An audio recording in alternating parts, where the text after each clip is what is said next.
खुला आसमान मिला। मिल गए जो आप भगवान हमें, मिल गए जो आप भगवान हमें।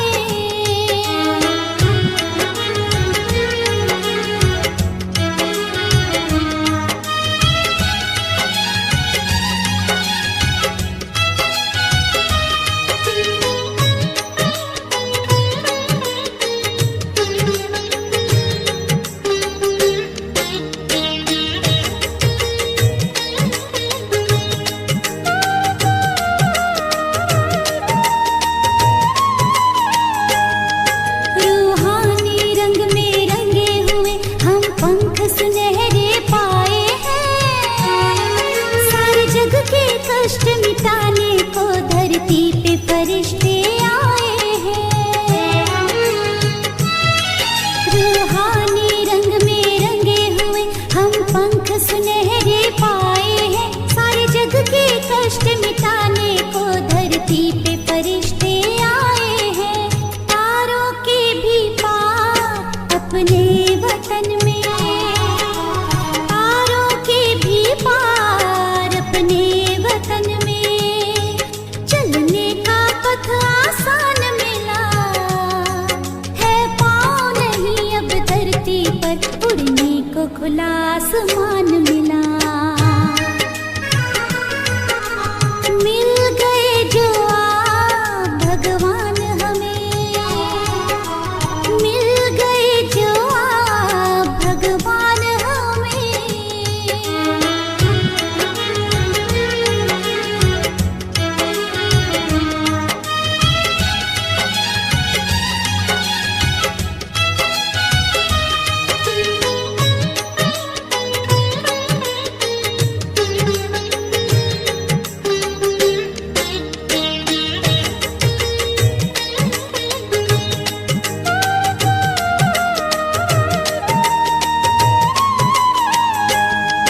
मुरली की मीठी तान सुनी तब ज्ञान की मीठी बातों में, झर झर झरते सुख के झरने प्रभु याद के इन बरसातों में।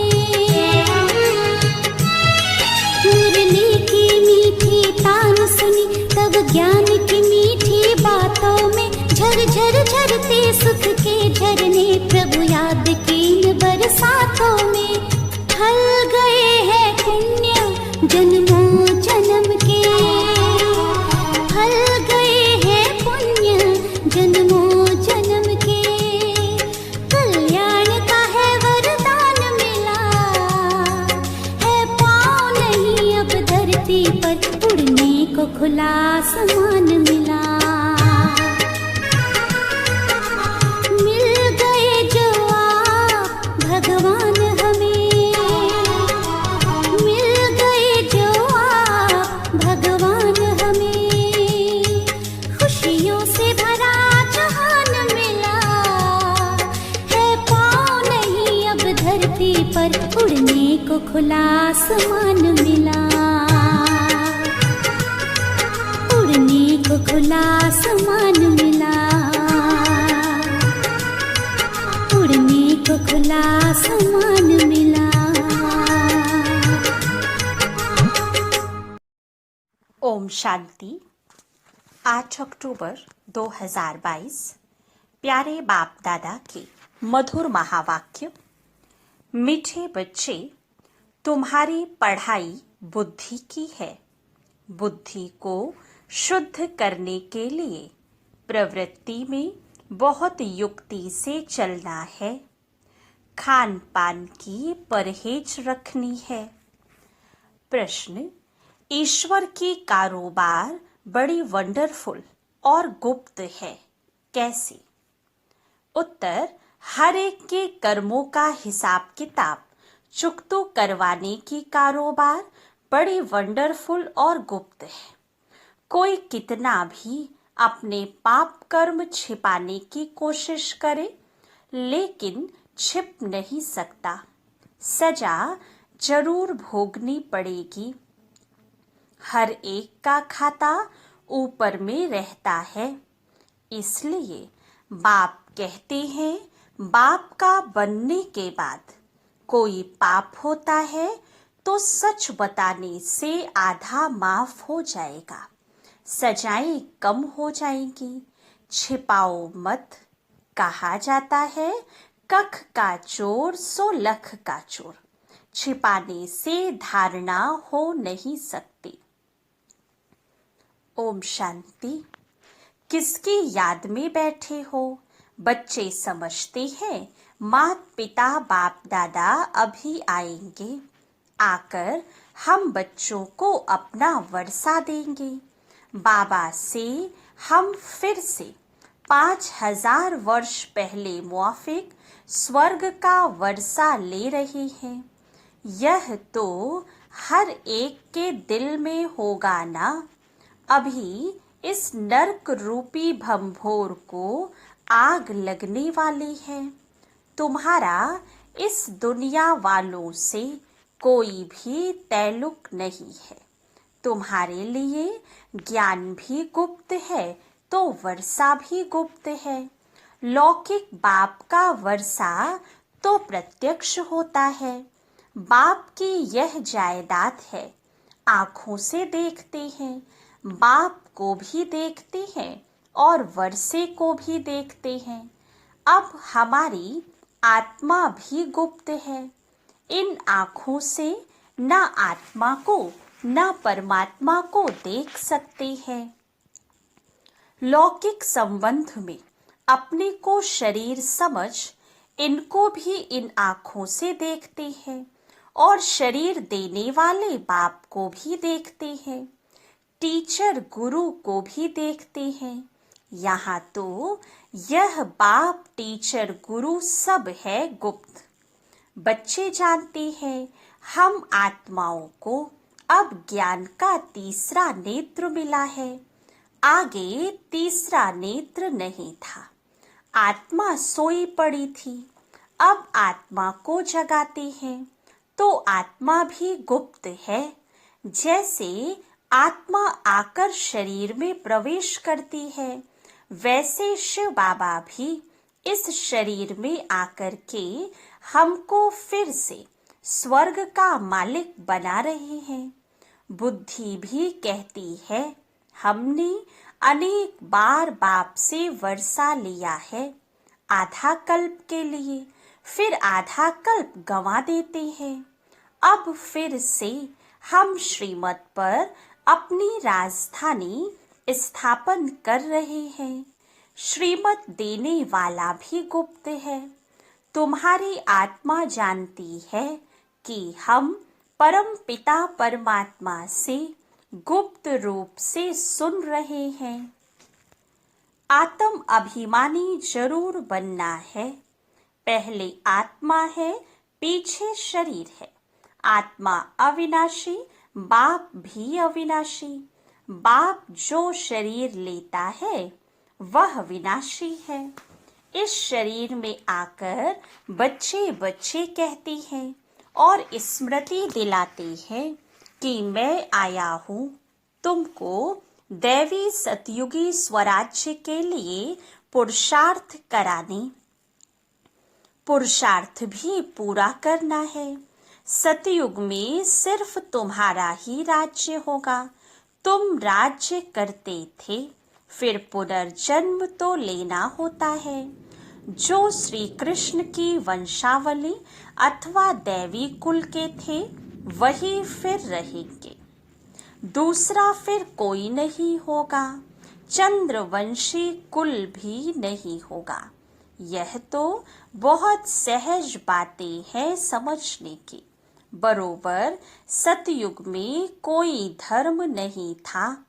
अभी तो ढेर धर्म है। आपस में लड़ते झगड़ते रहते हैं। अनेक तालियां बजती रहती हैं। सतयुग में धर्म ही एक है तो ताली बजती नहीं है। तो तुम बच्चे गुप्त ही अपना राज्य स्थापन कर रहे हो।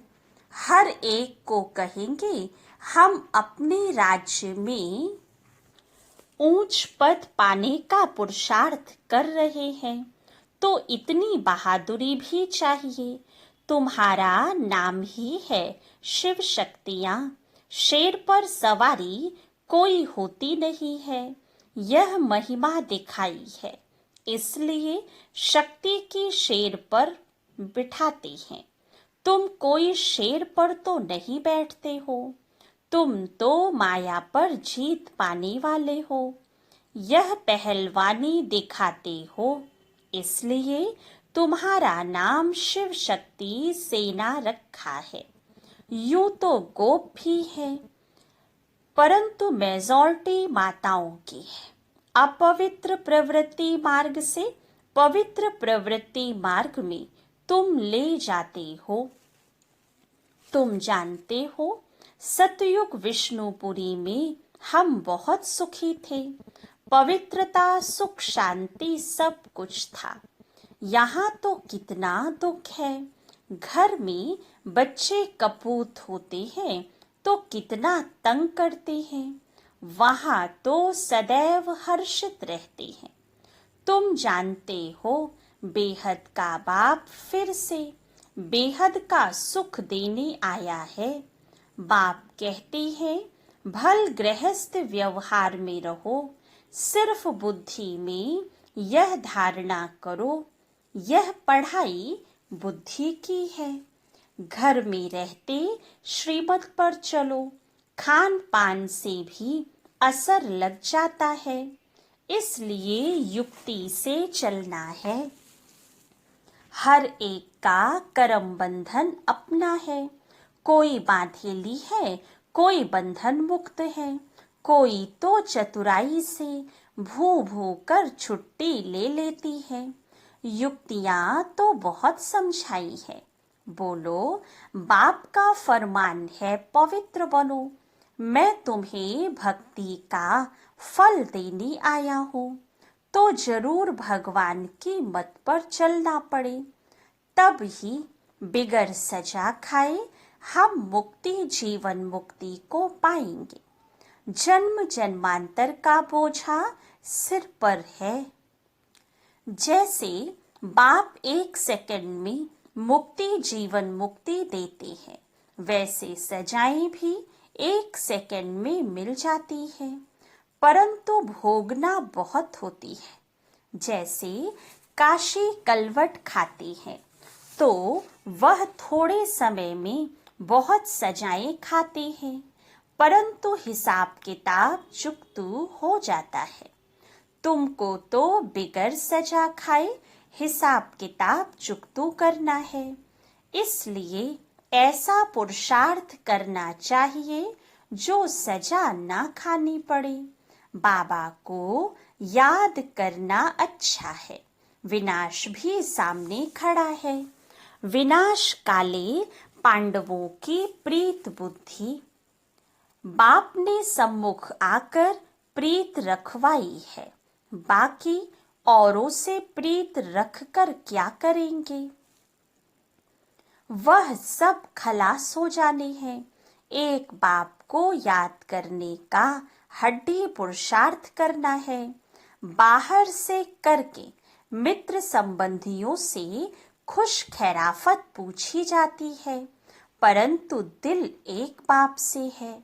जिस्मानी आशिक माशूक घर में रहते 1-2 को याद करते हैं। तुम आशिक बने हो शिव बाबा के, वह तुम्हारे सम्मुख है, वह तुमको याद करते, तुम उनको याद करो। शिव बाबा इस शरीर में आकर आत्माओं की सगाई स्वयं से कराते हैं। इसको कहा जाता है आत्माओं का परम पिता परमात्मा के साथ कल्याणकारी मेला। तुम ज्ञान गंगाएं हो, ज्ञान सागर बाप एक है। बाप को याद करने से विकर्म विनाश होंगे। बाप और कोई तकलीफ नहीं देते, सिर्फ पवित्र रहना है। काम महाशत्रु है, इन पर जीत पाने से तुम श्री कृष्णपुरी के मालिक बनेंगे। बाप का फरमान है, पवित्र बनो तो 21 जन्म की राजाई पाएंगे। पतित बनने से तो बर्तन मांज कर रहना अच्छा है, परंतु देह अभिमान ना टूटने के कारण वर्षे को भी गंवा देते हैं। देखो बाप कितना बड़ा है। पतित दुनिया पतित शरीर में आया है। शिव बाबा को सोमनाथ के मंदिर में पूज रहे हैं। वही बाबा इस समय देखो कितना साधारण बैठे हैं। अब परमात्मा खुद शिक्षा दे रहे हैं। इस पर भी नहीं चलेंगे तो पद को लकीर लगा देंगे। बाप कहते हैं बच्चे पवित्र बनो। अभी सब भ्रष्टाचारी हैं। श्रेष्ठाचारी उनको कहा जाता है जो पवित्र रहते हैं। गवर्नमेंट ने सन्यासियों का झुंड बनाया है कि तुम सबको श्रेष्ठाचारी बनाओ, परंतु श्रेष्ठाचारी तो होते ही सतयुग में है, यहाँ कोई हो ना सके। पवित्र ही श्रेष्ठ कहे जाते हैं। सन्यासी पवित्र हैं, परंतु फिर भी अपवित्र से जन्म लेते हैं, क्योंकि है ही माया का राज्य। कोई योग बल से जन्म तो लेते नहीं हैं। बाप बच्चों को समझाते हैं, दिल हमेशा साफ रहनी चाहिए, जरा भी अहंकार ना रहे। बिल्कुल गरीब बन जाना अच्छा है। बाप है गरीब निवास। वाह गरीबी वाह, गरीबों को साहूकार बनाना है। बाप कहते हैं भारत को गरीब से साहूकार बनाता हूँ। भारतवासी ही बनेंगे और बनेंगे वह जो श्रीमत पर चलेंगे, वही स्वर्ग के मालिक बन सकेंगे। बाप सहज राजयोग सिखलाते ही हैं श्री कृष्णपुरी अथवा स्वर्ग का मालिक बनने के लिए। बाप का फरमान है पवित्र बनो, और कोई मनुष्य को हम गुरु नहीं मानते। जास्ती खिटपिट होती है पवित्रता पर। किसको मार मिलेगी घर से निकाल देंगे तो वह क्या करेगी। बाप उनको शरण देते हैं, परंतु ऐसे भी नहीं कि बाबा पास आकर फिर संबंधी याद पड़े और नुकसान करते रहें, फिर दोनों जहानों से निकल जाते हैं। ज्ञान की धारणा नहीं करते तो सुधरते नहीं, पुरानी ही चाल चलते रहते हैं। यहाँ तो कोई भी पाप नहीं करना चाहिए, तुमको तो पुण्य आत्मा बनना है। श्रीमत के आधार पर अपने आप से पूछो, यह पाप है व पुण्य है। बाबा समझाते हैं जो भी पाप किए हैं वह बाप को सुनाने से आधा पाप मिट जाएगा। बहुत बच्चे बताते हैं हमने यह किया है, यह गुनाह है, फलाने से पतित बने हैं। बाप तो जानते हैं ना कितने विकर्म किए हैं।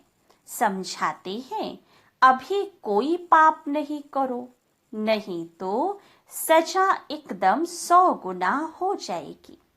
फिर धर्मराजपुरी में साक्षात्कार कराएंगे। तुम ऐसे ऐसे पाप करके छिपाते थे, छिप तो नहीं सकता, भल नहीं देखते हैं। वह बाप तो अच्छी रीति जानते हैं ना। धर्मराज के पास सारा खाता रहता है।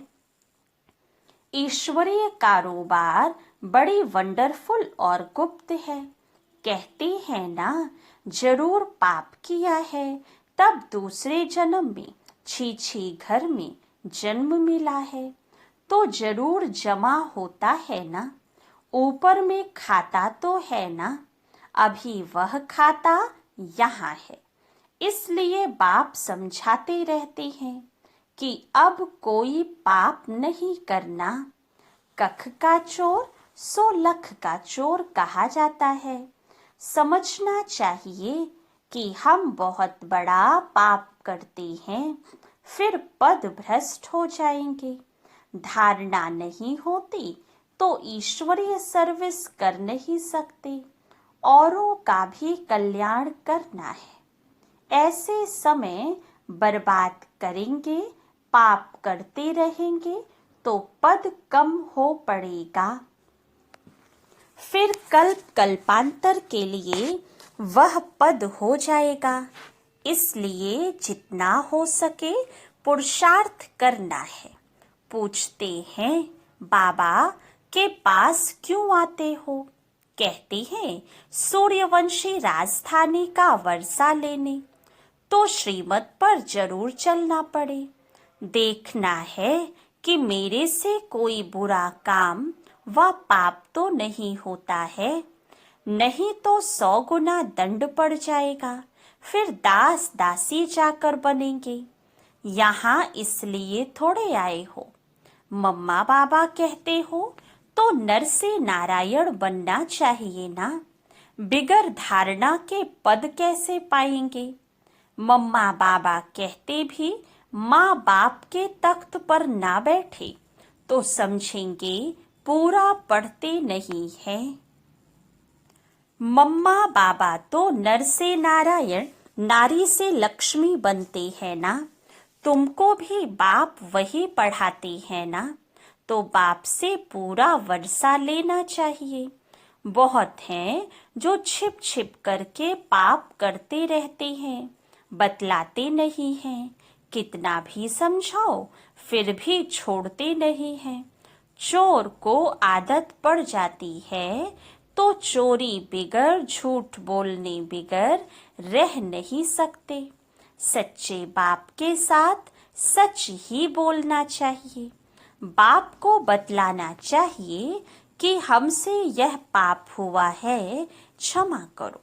माया ने पाप करा लिया, अच्छा फिर भी सच बोला है तो पाप आधा माफ हो सकता है, नहीं तो पाप तो बढ़ता ही जाएगा। कोई कहते हैं धंधे में पाप होता है, व्यापारी लोग पाप करते हैं तो धर्माऊ निकालते हैं कि पाप कम हो जाए। पाप करके फिर पुण्य में पैसा लगा दिया, वह भी अच्छा ही है। डूबी नाव से लोहा निकले वो भी अच्छा।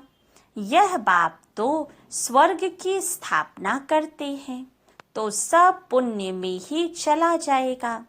दान पुण्य करने वाले को मिलता तो है ना।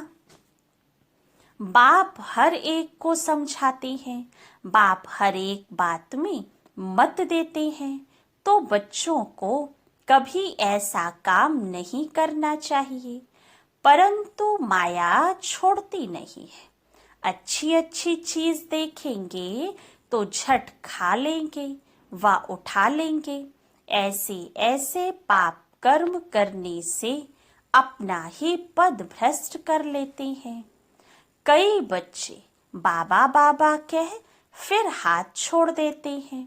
हाथ छोड़ा फिर क्या हाल होगा? माया एकदम कच्चा खा लेगी और फिर कौड़ी का भी नहीं रहते।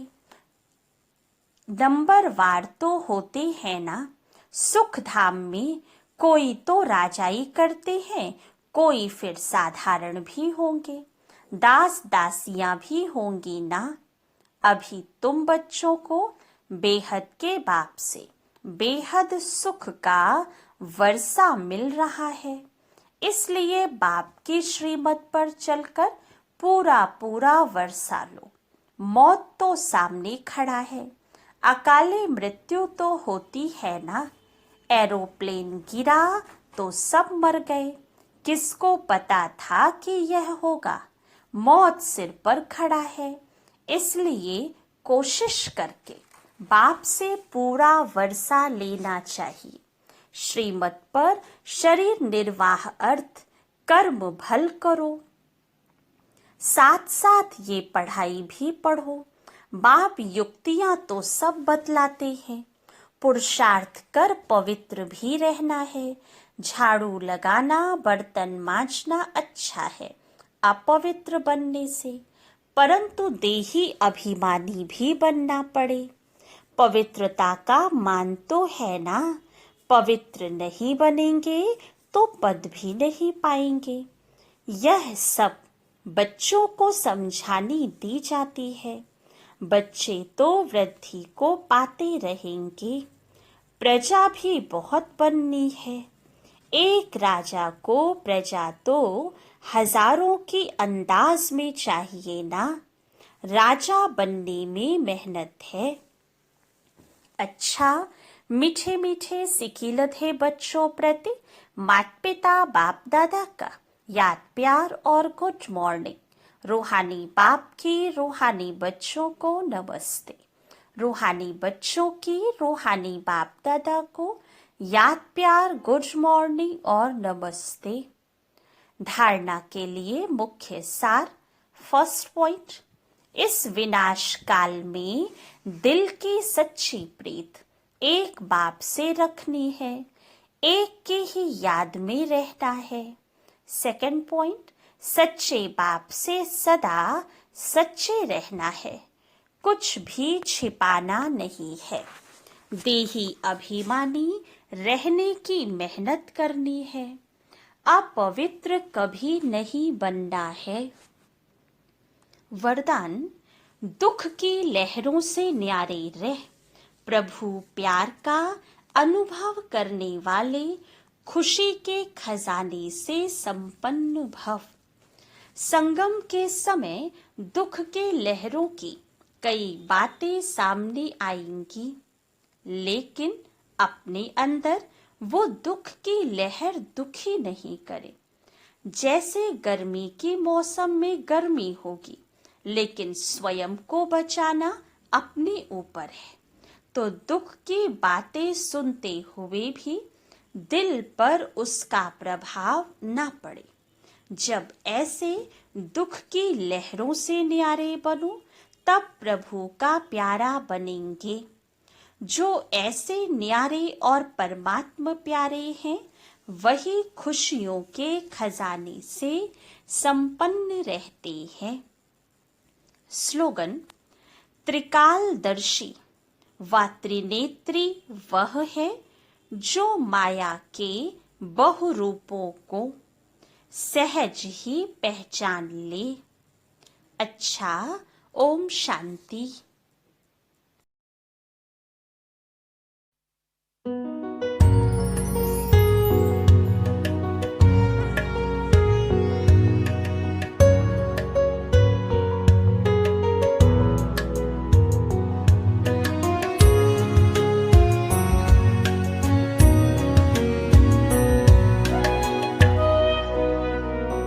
बाबा मेरी यादों को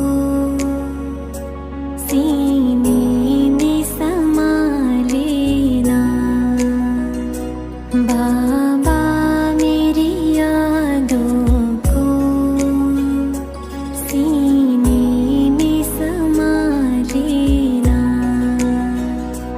बस तुझ में ही खो जाऊं, यूं गले से लगा लेना।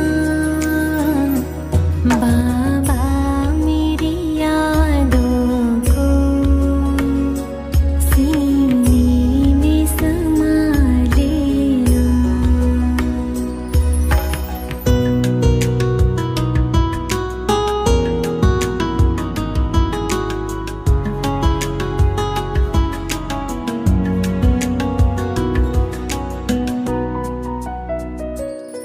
संसार से क्या हासिल, एक बाबा अपना है।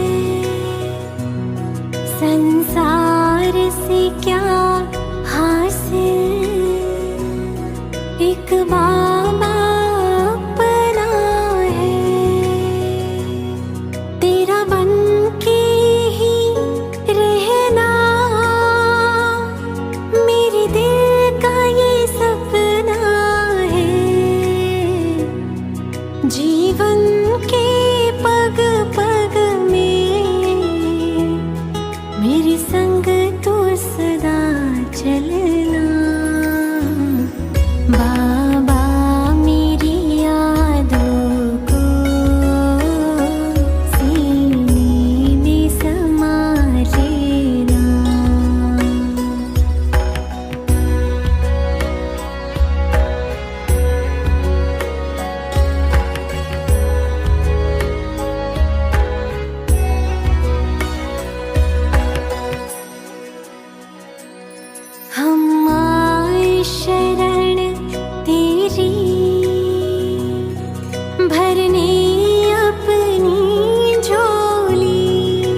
भरने